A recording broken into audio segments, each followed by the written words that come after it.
Hello everyone, and welcome to the effects of Newton's third law post-activity. So I wanted to start out by going over the summary that's on the back of your lab page.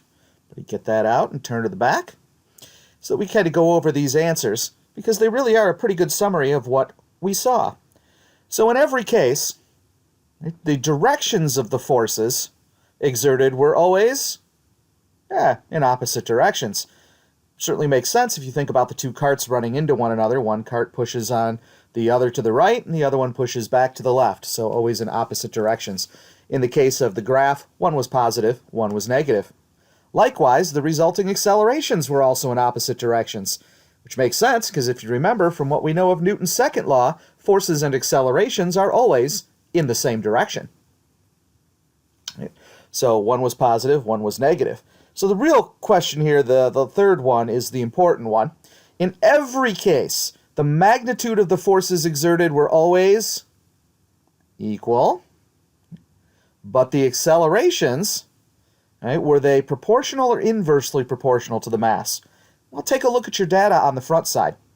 When the green cart had twice as much mass as the yellow cart, its acceleration was 1/2. When the green cart had 3 times the mass, its acceleration was 1/3. When the green cart had 4 times the mass, its acceleration was 1/4. And that, of course, is inversely proportional. Now, nothing on this page should really be a big shock to you if you think about what we know about Newton's laws. For example, we have already found Newton's third law that in any interaction between two objects, the forces exerted are always equal in magnitude and opposite in direction. Right? Equal and opposite force pairs. And we saw that again in this activity. Right? And I just wanted you to see it again, to re-emphasize it. Right? And it didn't even matter when you had cases of one mass being 4 times as massive as the other. You still got equal and opposite forces. Right? So in this case, we could say you had the force of the green cart acting on the yellow cart was equal and opposite, notice the negative sign, right? Equal and opposite to the force that the yellow cart put on the green cart. Right? Equal and opposite. But that doesn't explain why the accelerations were different. I mean, the forces are the same size, right? So why were the accelerations different? Because that's not all that's going on, right? We also had some different masses. And we found earlier in this unit that Newton's second law tells us that the net force that is acting on a cart is equal to its mass times its acceleration. In other words, as we really found in the lab, right, the acceleration is proportional to the force and inversely proportional to the mass. Right? This is why we got what we got in the lab.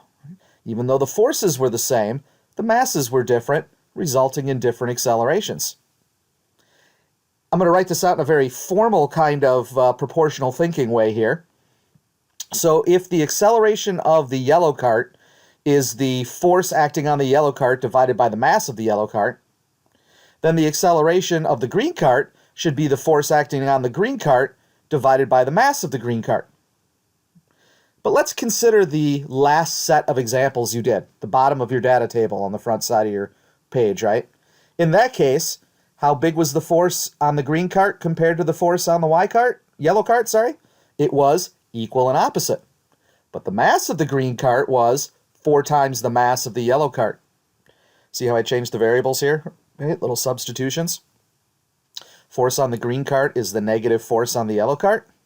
And the mass of the green cart is 4 times the mass of the yellow cart. Well, we can pull the negative 1/4 out, and look what we have left. We have the force acting on the yellow cart divided by the mass of the yellow cart. But over here, using Newton's second law, we know that as the acceleration. So note, 4 times the mass of the yellow cart, 1/4 the acceleration. Right?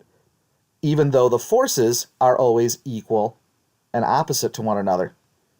It's a kind of a formal way of writing this out. But really, it's just thinking proportionally through here. If you have the same force, but 4 times the mass, that's going to make 1/4 the acceleration. So in other words, the acceleration and the mass are inversely proportional to one another when the forces are the same. So a big mass for our green cart resulted in a tiny acceleration. It didn't change its velocity very fast. But a small-massed yellow cart ended up with a big acceleration because the forces were the same. You see how these kind of work together? Okay? This explains why bigger things don't accelerate as much, right, when things collide. Right? Little things bounce around, right, more. And they do that because they have less mass, but an equal amount of force added onto them. Right? So a little nuance here to Newton's third law. It still guarantees the forces are always equal and opposite, but the effects of those forces, the acceleration that results because of that force, depends on the object's mass. So you have to keep all that stuff in mind when analyzing what happens to objects during interactions.